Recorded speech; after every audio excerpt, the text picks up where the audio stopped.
जिसे पूरा गांव चोर समझ रहा था, वो असल में सबसे बड़ा शिकार था।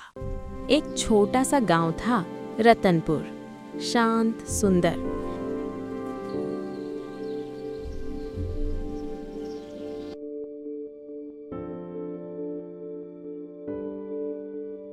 लेकिन उस दिन माहौल अजीब था।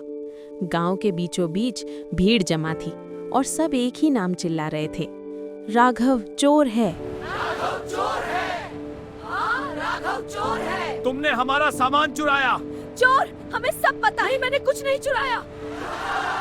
राघव एक गरीब सीधा साधा लड़का, फटे कपड़े लेकिन आंखों में सच्चाई। मैंने कुछ नहीं किया, मैं निर्दोष हूँ।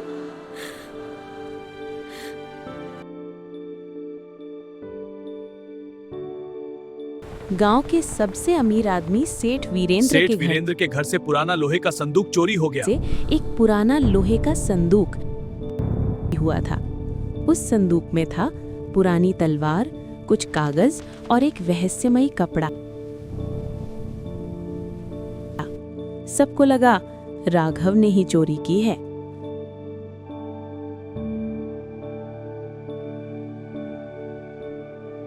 राघव के घर के पास वही संदूक मिल गया।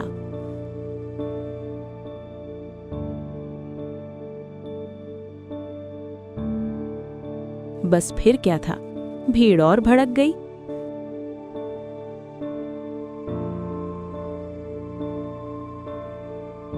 सेठ वीरेंद्र चुपचाप खड़ा था।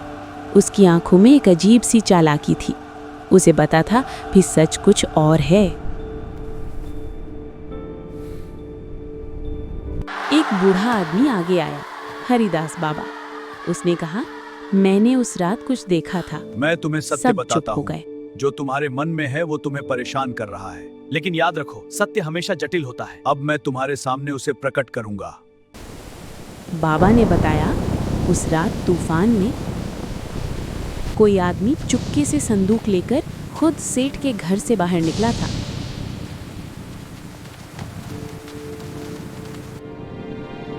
लेकिन वो राघव नहीं था। भीड़ हैरान। लेकिन वो राघव नहीं था।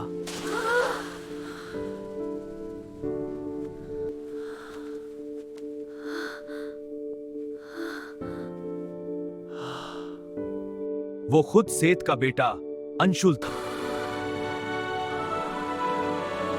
अंशुल उस संदूक को छुपाना चाहता था,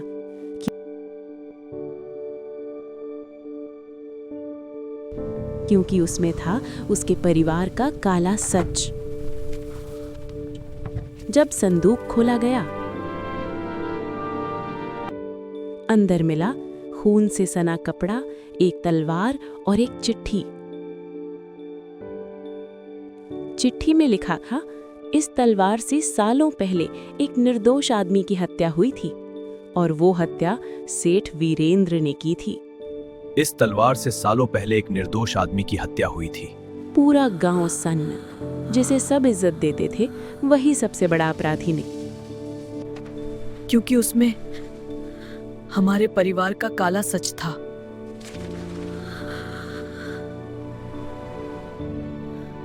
और वो हत्या सेठ वीरेंद्र ने की थी। हत्या नहीं। सच आखिर बाहर आ ही गया। राघव जमीन पर बैठ गया। उसकी आंखों में आंसू थे।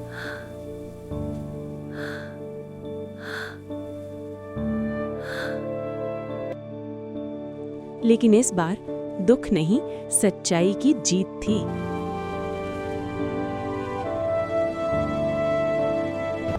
गांव वालों ने मिलकर सेठ को पकड़ लिया और उसे सजा दिलवाई।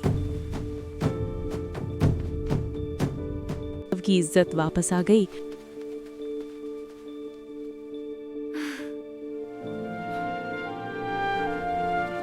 और गांव ने एक बड़ा सबक सीखा। तो इंसान दोषी नहीं होता जिसे भीड़ दोषी मान ले।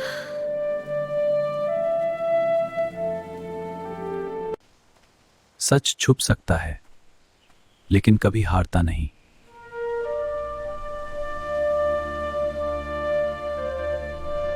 अगर कहानी पसंद आई हो तो लाइक और सब्सक्राइब जरूर करें। क्योंकि ऐसी ही सच्ची कहानियाँ हम आपके लिए लाते रहेंगे। तो